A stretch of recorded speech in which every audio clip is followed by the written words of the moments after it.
हर युग में मानव ने सौंदर्य की खोज की है। प्राचीन सभ्यताओं से लेकर आधुनिक समाज तक बाहरी आकर्षण ने मनुष्य को मोहित किया है, परंतु यह आकर्षण कब भ्रम बन जाता है और कब हमें आत्मिक वास्तविकता का बोध होता है, यह एक यात्रा का विषय है। प्रस्तुत कहानी भी ऐसी ही एक यात्रा की दास्तान है, जो हमें शारीरिक सुंदरता के अस्थायी और आत्मिक सुंदरता के शाश्वत स्वरूप के बीच का अंतर सिखाती है। किसी नगर में एक ऐसा व्यक्ति रहता था जो अपने बाहरी बल, शक्ति और प्रभाव के लिए विख्यात था। उसका नाम अर्जुन था। उसकी ऊंची कद-काठी, बलिष्ठ शरीर और प्रचंड व्यक्तित्व देखकर लोग प्रभावित हो जाते थे। हालांकि उसकी आत्मा इन बाहरी प्रभावों से परे नहीं जा पाई थी। अर्जुन केवल अपनी इच्छाओं के पीछे भागता था। उसका चरित्र संदिग्ध था, क्योंकि वह अपने कामुक स्वभाव के कारण स्त्रियों के प्रति सम्मान की भावना नहीं रखता था। उसे केवल शारीरिक सौंदर्य में ही आकर्षण दिखता था। एक दिन वह शहर के मुख्य चौराहे से गुजर रहा था, तभी उसकी नजर एक अत्यंत सुंदर युवती पर पड़ी। युवती का नाम सत्या था। उसका चेहरा सूर्य की आभा की तरह चमकता था। उसकी चाल में गरिमा थी और आंखों में गहन शांति। अर्जुन का दिल उसके रूप पर फिसल गया। उसे पहली बार लगा कि यह वह स्त्री है जिसके बिना उसका जीवन अधूरा है। लेकिन अर्जुन की दृष्टि प्रेम से अधिक वासना से भरी हुई थी। वह हर हाल में सत्या को अपनी जीवन संगिनी बनाना चाहता था। सत्या न केवल बाहरी रूप से सुंदर थी, बल्कि उसका चरित्र भी अत्यंत पवित्र था। वह करुणा, विनम्रता और आत्मीयता की प्रतिमूर्ति थी। उसका उद्देश्य केवल भौतिक संसार की सुंदरता तक सीमित नहीं था। वह आत्मा की सच्चाई को जानने और उस पर चलने वाली साध्वी थी। जब अर्जुन ने सत्या से अपने प्रेम का प्रस्ताव रखा, तो उसने विनम्रता से मना कर दिया। वह समझ चुकी थी कि अर्जुन का प्रेम केवल उसकी देह तक सीमित है। मैं तुम्हारे प्रेम के योग्य नहीं हूं, सत्या ने शांत स्वर में कहा। तुम्हें जो प्रेम प्रतीत हो रहा है, वह केवल एक भ्रम है। लेकिन अर्जुन ने हार नहीं मानी। उसने कहा, मैं तुम्हें अपना बनाकर ही रहूंगा। तुम मुझे चाहे जितना भी मना करो, मैं तुम्हारे पीछे रहूंगा। सत्या ने उसकी दृढ़ता को देखा और सोचा कि इस व्यक्ति को सत्य का बोध कराना आवश्यक है। उसने एक योजना बनाई। सत्या ने अर्जुन से कहा, यदि तुम सच में मुझसे प्रेम करते हो, तो 7 दिन प्रतीक्षा करो। 7 दिनों के बाद मैं तुम्हारे साथ मिलूंगी और तब तुम निर्णय कर सकते हो कि मेरा प्रेम स्वीकार करना चाहते हो या नहीं।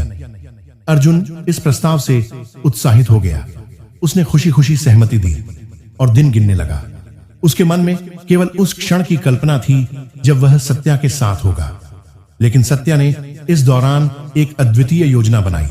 उसने रेचक और विरेचन की औषधियां लेना शुरू कर दी, जिससे उसका शरीर पूरी तरह से शुद्ध की प्रक्रिया में चला गया।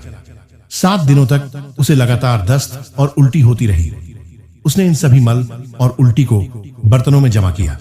इस कठोर तपस्या के परिणाम स्वरूप उसका शरीर दुर्बल हो गया। उसकी आंखें धंस गईं, त्वचा काली पड़ गई और उसका रूप पूरी तरह बदल गया। 7वें दिन अर्जुन अच्छे कपड़े पहनकर आत्मविश्वास से भरा हुआ सत्या से मिलने पहुंचा। वह अपने सपनों की वही सुंदर लड़की देखने के लिए उत्सुक था। लेकिन जब उसने सत्या को देखा, तो वह स्तब्ध रह गया। उसके सामने एक दुर्बल कंकाल जैसी आकृति खड़ी थी। उसकी आंखों में चमक की जगह थकावट थी और उसका चेहरा मुरझा चुका था। तुम कौन हो? अर्जुन ने घृणा और आश्चर्य से पूछा। मैं सत्या से मिलने आया हूं, लेकिन तुम तो कोई और लगती हो। सत्या ने शांतिपूर्वक कहा, मैं ही सत्या हूं, वही जिसे तुम प्रेम करते थे। क्या अब तुम मुझे पहचान नहीं सकते? अर्जुन ने सिर हिलाते हुए कहा, यह असंभव है। तुम वह नहीं हो सकती। वह तो सुंदर और आकर्षक थी। सत्या ने मुस्कुराते हुए कहा, चलो, मैं तुम्हें उस सुंदरता के तत्व दिखाती हूं जिनके कारण तुम मुझसे प्रेम करने का दावा करते थे। सत्या अर्जुन को उन बर्तनों के पास ले गई जिनमें 7 दिनों की मल और उल्टी संचित थी। यह वही है जिससे मेरा सुंदर शरीर बना था, सत्या ने कहा। यही वे तत्व हैं जिनसे तुम मोहित थे। अब इन्हें देखकर आनंद लो।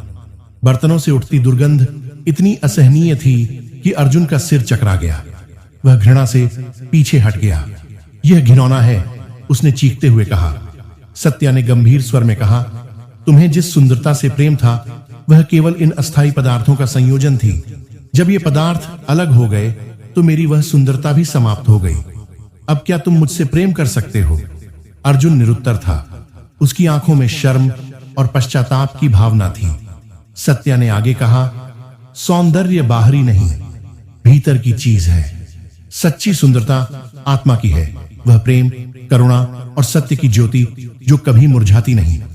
इस घटना ने अर्जुन के जीवन को पूरी तरह बदल दिया। उसने समझ लिया कि उसका आकर्षण केवल एक भ्रम था। उसे अब जीवन की वास्तविकता का बोध हो चुका था। इस कहानी ने अर्जुन को आत्मा की सुंदरता और भौतिक सौंदर्य के अस्थायी स्वरूप के बीच का अंतर सिखाया। उसने अपनी कामुक प्रवृत्तियों को त्याग कर एक नई दिशा में जीवन जीने का संकल्प लिया। यह कथा हमें भी यह सिखाती है कि सच्चा सौंदर्य वह नहीं है जो आंखों से देखा जा सके, बल्कि वह है जो आत्मा से महसूस किया जाए। यह कहानी हमें बाहरी आकर्षण के भ्रम से मुक्त होकर आत्मिक सुंदरता की खोज करने की प्रेरणा देती है। भौतिक सुंदरता क्षणभंगुर है, जबकि आत्मा की सुंदरता अमर और शाश्वत है। हमें इसे पहचान कर जीवन में सच्चे मूल्यों की ओर बढ़ना चाहिए।